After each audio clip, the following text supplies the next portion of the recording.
bahay lang po. Dala niya. Ito po yung lachitan. Okay. Thank you po. Ano po, ere ay? Sus po nung isda ng banguso po. Ay, magkano po yung ano namin sa, sabi mo po, i-transpo po? 250 lang. Ah, sige. Anay. Kasi kay bali additional din dinit ang lalaki. Ang lalaki ng ano ay. Medyo ko ikaw po. Ay. Mali. Ano ba ang pwedeng mo? Hindi po pwedeng 200 na lamang. Pwede naman Oh, po. sige daw na. Thank you po. Tawa naman po patawaran. Summer! Kami walang kasalanan ba? Mamaya. Kuha ka ng ano dun sa wallet ko. Oo. Ay, sama doon to, te, at yun doon yata.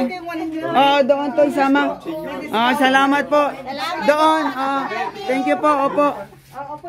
Kulang pa sama doon, Totoy. Salamat po. Opo. Opo, thank you po. Sige, putula muna. At masyadong malaki.